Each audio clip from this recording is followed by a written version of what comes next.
Hello, everybody, and welcome to the podcast. I am Corey C., the former ICON Census Ambassador and team member of ICONVIET. I am here with Ricky Dodds and Dr. Icon. How are you guys today? How's everything? Thank you so much for coming on the podcast. And I just saw that the mobile staking is now available on the iOS ICONix wallet. That's great news. Yep, it is exciting. Finally got it out the door, and hope everyone enjoys the functionalities. That's awesome. I'm so looking forward to it myself. I literally just downloaded it before I sat down. So I think it's very important to emphasize transparency and clarity for the community, because I think the community, they crave communication, and I totally understand that they crave the notion of transparency, and that's what we're going to try to do. That's what we're going to do today, because everybody has a list of questions that they sent me, and I've compiled for you guys today, just to gain some clarity on these issues. So again, I can't thank you enough for both of you being on right now. I really appreciate this, and the community also appreciates it. So thank you so much. So Let's jump right in. So the first question I want to bring up is the We Go Smart City in Kampala initiative. So do you guys want to talk about that a little bit? Go ahead. Sure. I think Ricky knows more than I do, though. All right, I'll jump in. Yeah, so WeGo was a project that we launched, I believe, early last year or mid last year. So we were selected to perform a feasibility study for implementing blockchain in Uganda as part of the WeGo Smart City program.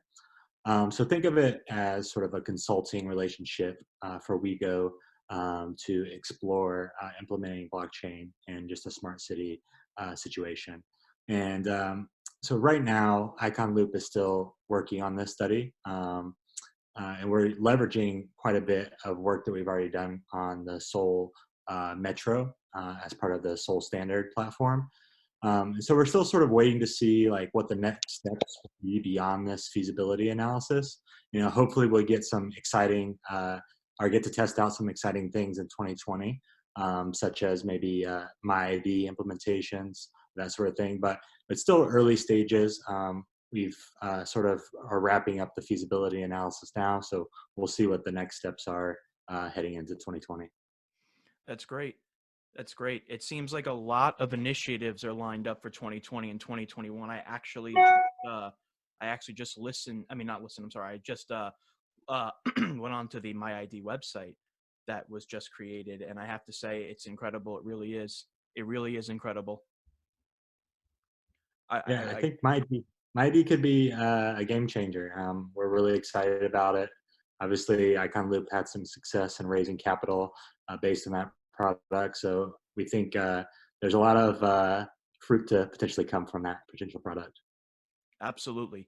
I think another focal issue that has been raised by the community is the Seoul Citizen Card plus the S-Coin. Is the November testing still on track? Because we are in the middle of November, and I understand that the community hasn't really got much information regarding this initiative. Would you guys be able to shed some light on that? Yeah, I could probably jump in on this one as well. So I think the most information that was sort of released on S-Coin and Seoul Citizen Card maybe came from like a CoinDesk article that was maybe sourced from a Korean article originally, but it's still in the works. So IconLoop is still working with Seoul Metro on the Citizen Card and all the other initiatives as part of the standard blockchain platform. Loop Chain is the technology that's sort of underpinning all of those potential applications. They're all in the testing phase currently. Seoul Metro is still very, very interested in utilizing public blockchain and private blockchain, and just utilizing blockchain for practical applications, sort of citywide across administrative services and like other use cases. You probably recall last year we had appointment letters that were actually issued on public blockchain through Seoul, which is obviously very exciting. We're also working on other integrations like mileage points and other online authentication services.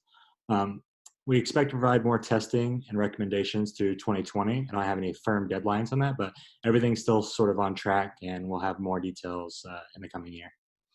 That's great. And I think it's crucial that people understand that this is still in the works, that this is still going on, because one of the things that is so enticing about ICON is its networking and connection with different governmental entities, because that garners a sense of institutional validity and legitimacy in an asset class right now in a market that's not really legitimized yet.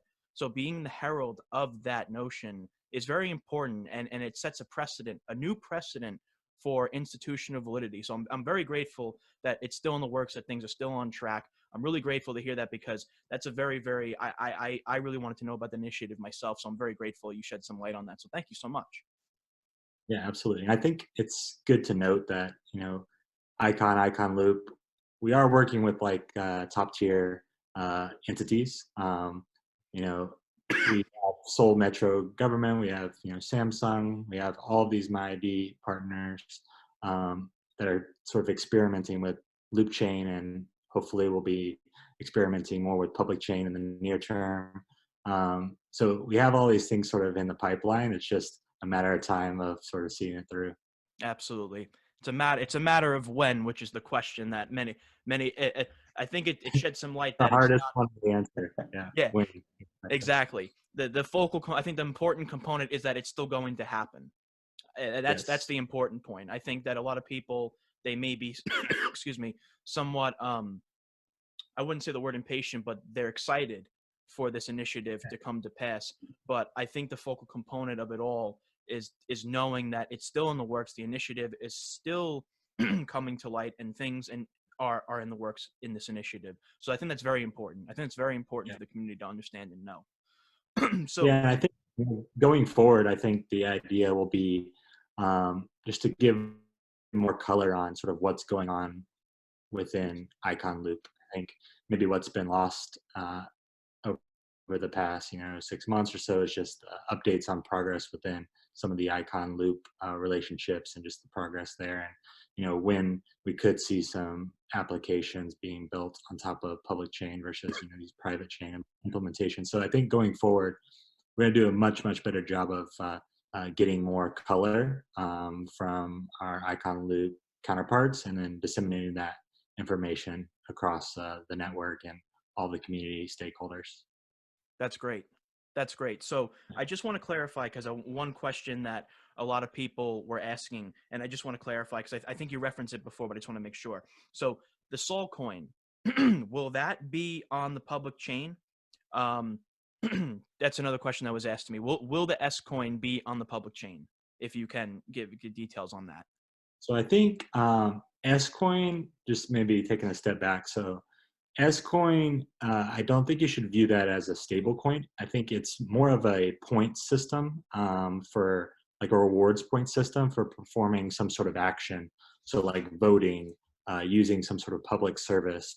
It's more of a rewards point system than a stable coin, like trying to represent the yuan, for example. And I think, so this product, I think, is still in process, and the timing is sort of still TBD. I know the CoinDesk article mentioned that November was the target to sort of launch a couple of these services, but I think that timing could slip a little bit, just given that it's already mid to late November. But overall, I think it's in the pipeline, and it's something we're really excited about. We're hopeful that we'll get some comfortability on the public chain, given that this is less of a financial tool. It's not trying to replace the yuan, for example. It's more of a rewards point system. So, but we'll have to wait and see. I mean, Seoul Metro has shown interest in the public chain, as sort of evidenced by the use case last year. So we'll see where we can take it in 2020. Awesome. That's great to hear. That's really great to hear. So now I want to ask you, excuse me.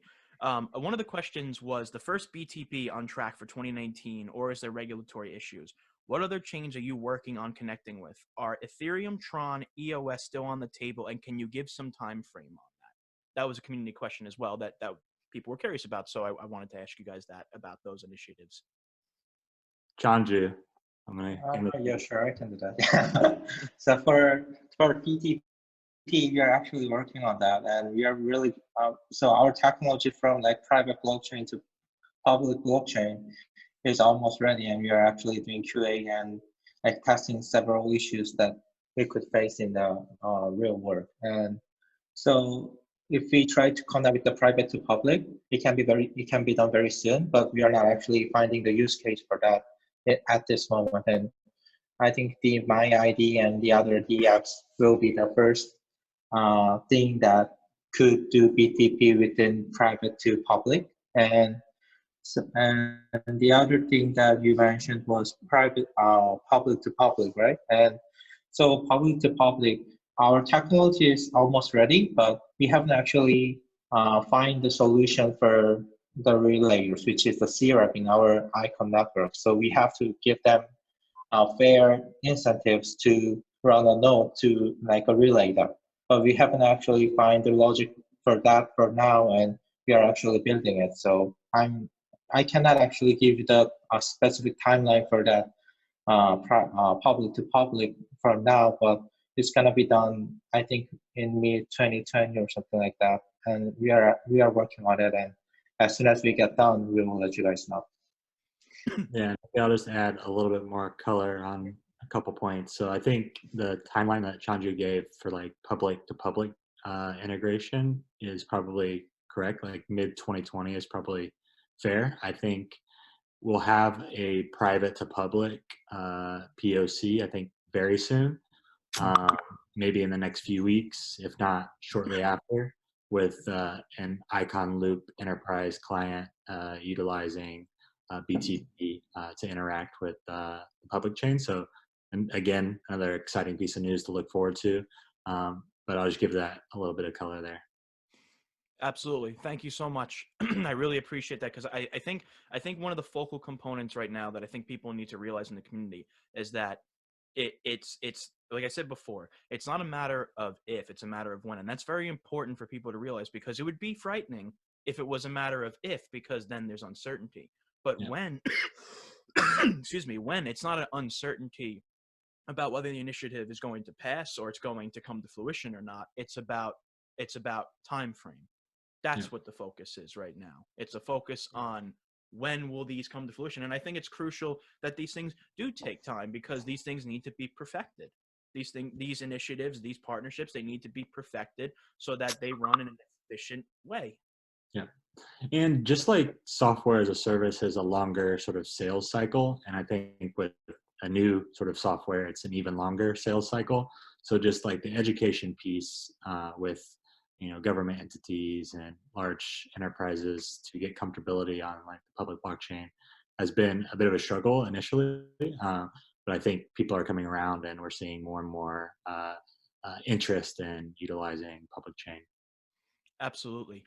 And and excuse me, I wanted to also, because given the fact that My ID, it was just announced, in the last couple of days, one of the prominent questions that I got from the community that I wanted to ask you guys was this: how does the My ID Alliance assist in the expansion and value of the ICON ecosystem / coin? And how does ICON, not ICON Loop, play a role in this alliance? Can you go over what My ID is exactly? What type of identity service will it be? Will it be an app? How will My ID use the public chain? Will it use ICON's DID specialization or something else entirely? So Chanju, do you want to take a crack at that one, or do you want me to? I think I can answer a little bit, and you can add on. All right, sounds good. Business side. So in my understanding, like My ID is like our key.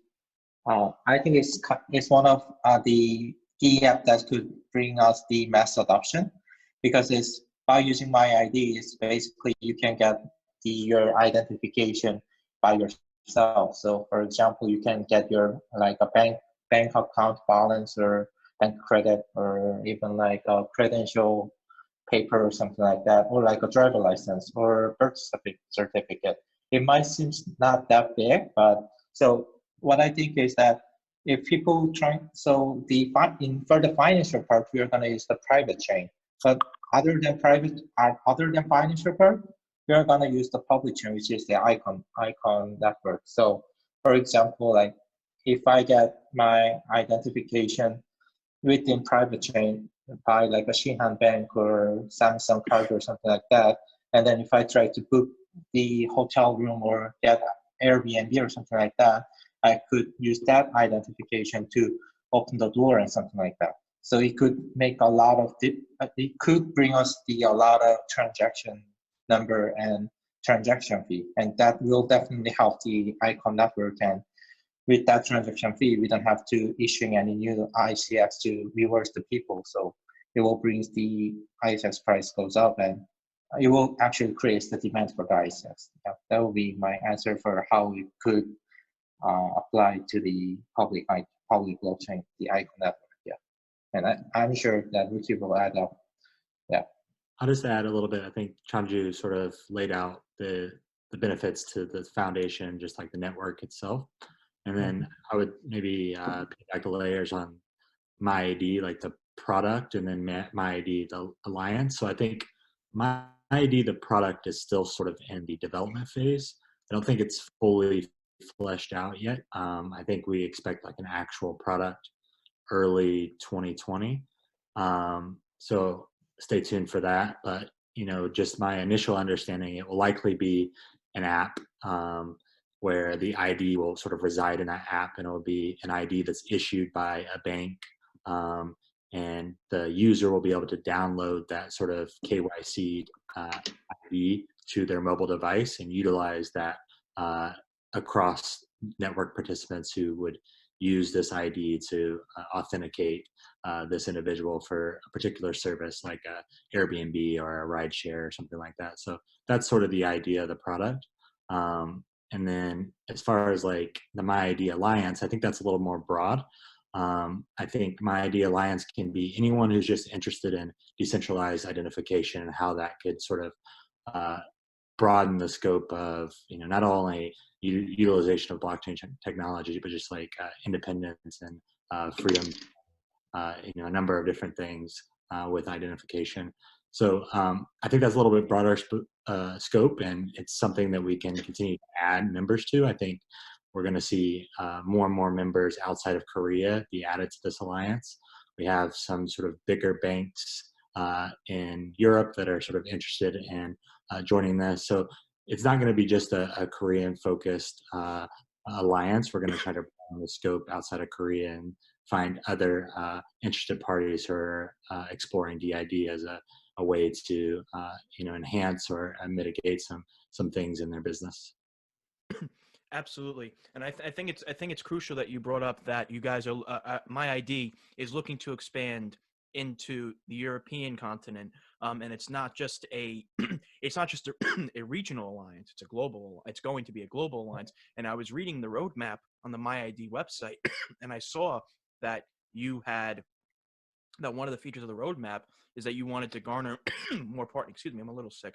More partners for about in I think it was Q2 2020, if I'm not mistaken. You guys are looking to garner many more partners in this alliance, and some of them I think was referenced. I'm not sure about this, but they were referenced that they were outside of Korea. Yeah, that's a key focus. I think like obviously we have a strong presence in Korea, but identification should be a sort of global thing, not housed at sort of local governments. So I think our national government rather, but I think it's something that we're exploring.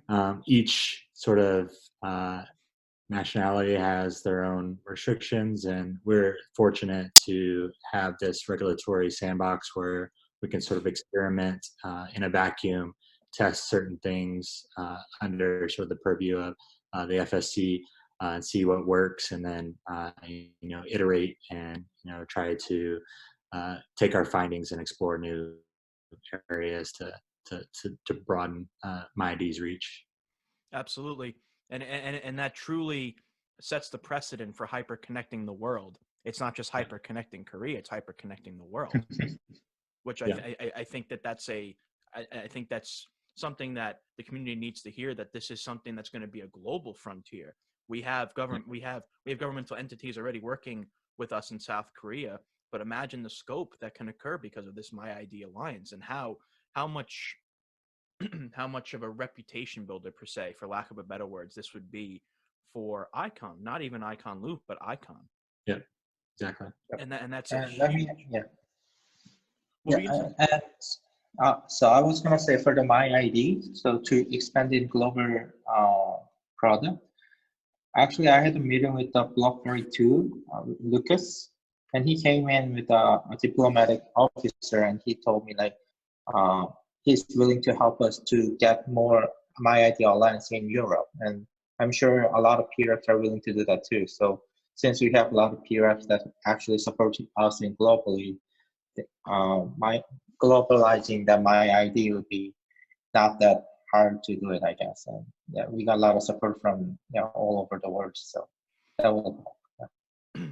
Absolutely. Public representatives hail Mhm. from everywhere from Africa to United States to Latin America to Yeah. Europe to Asia to to Southeast Asia to Australia. It's really decentralization has truly hallmarked a dawn of a new democratic paradigm. I know that's something that I repeat frequently in a lot of things that I say about ICON, but I think a lot of people don't realize how important this ecosystem is to digital democracy, that we've basically created a republic on the internet, and where everybody has a voice, everybody has the ability to participate in the electoral process, and there's public representatives that not only represent the populace but build the ecosystem. They have two primary functions, and that is an incredible initiative to be able to garner that ability throughout the entire world. I think that's incredible. I think that truly sets a new precedent. It really does. Yeah, yeah, I 100% agree. And I wanted, speaking of collectivized P-reps and different teams being around the world, a lot of P-reps have asked me personally if there's going to be an ICON Summit this year. Do you guys have any information on the next ICON Summit, or the possibility of ICONgress being formed before the end of 2019? Would you guys be able to shed a little light on that? So I'll take the Icon Summit because I would love to participate in a summit that looks like the first summit. But I don't know if that's going to happen this year, just given that it's already November 18th and there's been sort of no formalized plan. But it is something that I think is under discussion with the council members. And we're working towards getting something on the calendar ASAP.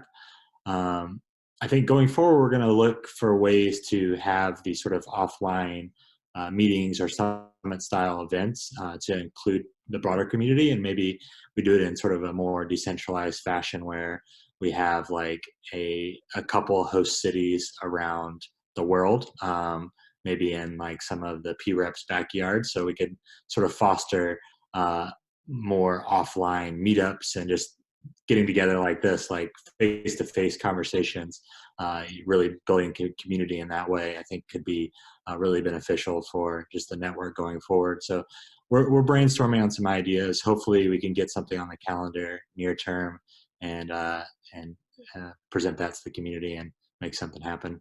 And then, I don't know, Chanja, if you wanted to talk about ICONgress. So we are actually building the ICONgress, but as you know, we have a lot of work with the network stabilization and such. So we haven't had much time to make it formally, but we are actually working on that, and it will be done soon. And yeah, so I think it will be done in the next couple of weeks, I guess. I'm personally looking forward to the formation of ICONgress.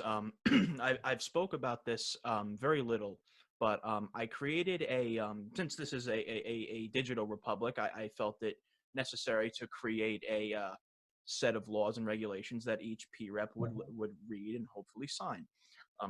Kind of like a founding document or part of one. So it's called the Declaration of the Rights of Iconist and Citizen. And it outlines the basic representative functions of P-reps and how we are here to serve the community and how we are here to perpetuate transparency and clarity and communication for the community. And I look forward to sharing that when ICONgress is officially formed and officially Yep. released. So I'm looking forward to that personally, very much. Yeah. So I wanted to ask you as well about Line. given the fact that there's been recent news that the ICONist released, I think it had to do with Line and Yahoo, which is a huge deal. Can you give a time frame on when Line and our blockchains will be ready to communicate? Since, as you know, Line and us have really similar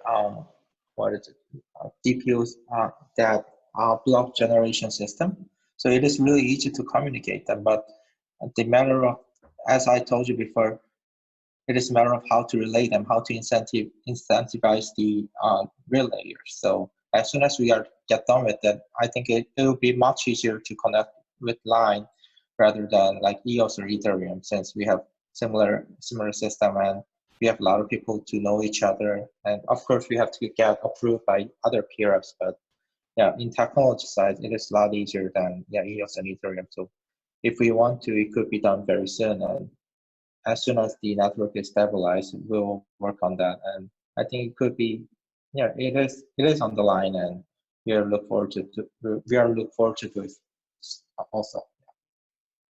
Awesome. Thank you so much for that. So there was another question that happened that someone asked me yesterday, given the fact of what happened with the blockchain being stuck. Would you be able to discuss the intricacies of why that happened? Because a lot of the community is still a little bit in the dark on why that happened. And there's a lot of rumors going around, but I think it's time to put the rumors to rest, so that people understand completely why it happened. So would you guys be able to shed a little light on that?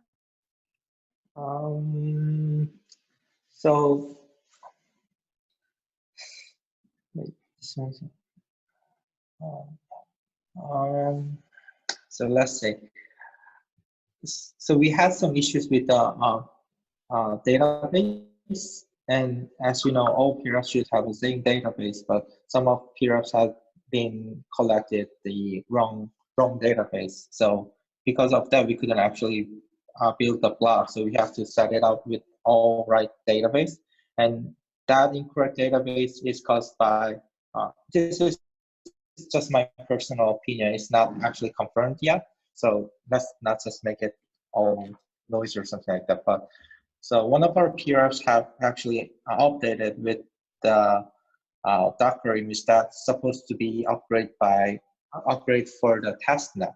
So that could be the issue for the wrong DB stack up, or it could be anything. But in my personal speculation, I think that would be the one that could cause the problem. And since we are in very early stage of decentralization, it is very hard to actually set up the generate a block and verify block perfectly at this moment. So, but in only next week, we're gonna do the update on our network, and we could stabilize as much as possible. And after that, I'm sure we're not gonna stop anymore. And hopefully this is the last time we get actually stuck, and work on that. Absolutely. It's more important to weed out the issues early than to wait and then weed them out when it's adopted completely. So I'm actually glad this happened now. So we can work on a united frontier on how to fix this. And we did. We all did. And I personally appreciate a lot to like main PRFs who actually stand for to fix the problem with us, and our developers, since our developers have worked for about 24 hours straight to fix that problems, and most of PRFs have actually stand by for that hours to work with us. So it was quite incredible, and I feel a lot of appreciation to them, and hopefully we don't have to do that again. But I also felt very strong relationship between foundation and the main PRFs and the other sub PRFs who are willing to help. Yeah, it was definitely a great team effort, working through troubleshooting.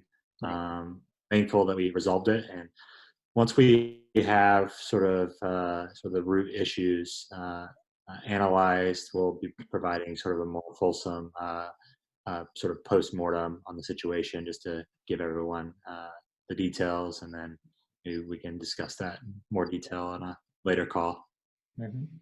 Absolutely. And speaking on later calls, I actually wanted to say that I'd love to do this with you guys at least, once or once every 2 months or once a month, because I feel like a communicative bridge between ICONist, PREP, and and foundation is crucial for an informed community. So it would be amazing if I could do this with you guys at least once a month or at least somewhere near that, because the community craves clarity, and I feel like we could perpetuate that notion. Yeah, I'm big game. Yep. Awesome. Guys, those were the questions that the community wanted me to ask. I can't thank you enough, Mr. Dodds and Dr. Icon, for joining today. Thank you so much, and I look forward to seeing the perpetuation of the initiatives of both ICON and ICON Loop. Thank you so much, guys. You guys have a great Thank rest you. of your day. You too. Thank you. Yeah, thanks.